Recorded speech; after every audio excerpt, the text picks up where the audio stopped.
చాలా మంది మాట్లాడుతున్నారు సూపర్ 6 ఉంది, అమలు చేయడం లేదని.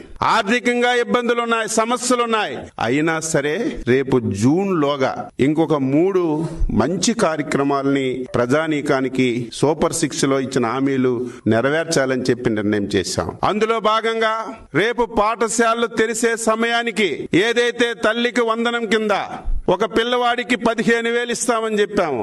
అదే విధంగా ఎంతమంది పిల్లలుంటే అంతమంది పిల్లలకి, ఒకరున్నా, ఇద్దరున్నా, ముగ్గురున్నా రేపు స్కూల్స్ రీఓపెనింగ్ సమయానికి తల్లికి వందనం కింద వారి అకౌంట్ లో డబ్బులేసి స్కూళ్లు తెరచడానికి ఈ రోజు పొలిట్ బ్యూరో నిర్ణయం తీసుకున్నాం. అదే విధంగా రైతులకి అన్నదాత సుఖీభవ కింద కేంద్ర ప్రభుత్వంతో కలిపి 20,000 రూపాయలు ఇస్తామని స్పష్టంగా హామీలు ఇచ్చాం. చాలా ఇబ్బందులున్నాయి, సమస్యలున్నాయి. కానీ ఇచ్చిన హామీ నెరవేర్చాలి కాబట్టి రేపు కేంద్ర ప్రభుత్వం మేలో ఇచ్చిన జూన్ లో వాళ్ళు ఇన్స్టాల్మెంట్ ఇస్తే ఆ ఇన్స్టాల్మెంట్ తో కలిపి రాష్ట్ర ప్రభుత్వం కూడా అన్నదాత సుఖీభవ కింద ఈరోజు రైతులకి డబ్బులు ఇవ్వాలని నిర్ణయం చేశాం. ఈ రోజు మత్స్యకారులు ఉన్నారు.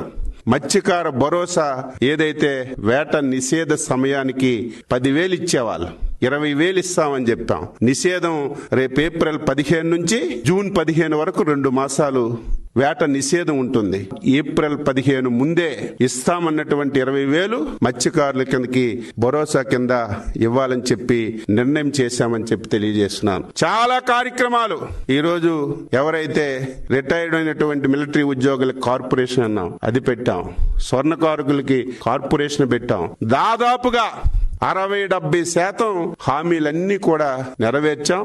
ఇంకా మిగిలినటువంటివి యువతకి నిరుద్యోగ భృతి, ప్రతి ఆడపిల్లకి 1,500, బస్సు ఉచితంగా ఇస్తామని ఇంకా 3-4 కార్యక్రమాలు ఉన్నాయి. ఇవన్నీ కూడా సాధ్యమైనంత వరకు ఆర్థికంగా ఈ రాష్ట్రాన్ని బలోపేతం చేసి ఆర్థిక పరిపుష్టిని తీసుకొచ్చి ఇచ్చిన ప్రతి ఒక్క హామీని నెరవేర్చడానికి అన్ని విధాల చర్యలు తీసుకోవాలని డీటెయిల్ గా రాష్ట్ర ముఖ్యమంత్రి గారు ఈ రోజు మేనిఫెస్టో కూలంకుశంగా చదివి ఈ కార్యక్రమాలు మనం చేశాం. ఈ కార్యక్రమాలు ఈ సమయంలో చేస్తున్నాం. ఈ కార్యక్రమాలు ఈ రకంగా పైప్ లైన్ లో ఉన్నాయి. ఇంకా ఇవి ఈ రకంలో చేసుకోవచ్చని డీటెయిల్ గా డిస్కస్ చేసి మేనిఫెస్టో మీదే ఎక్కువ సమయం కేటాయించి ఒక మంచి నిర్ణయం తీసుకున్నామని ఈ సందర్భంగా తెలియజేస్తున్నాను.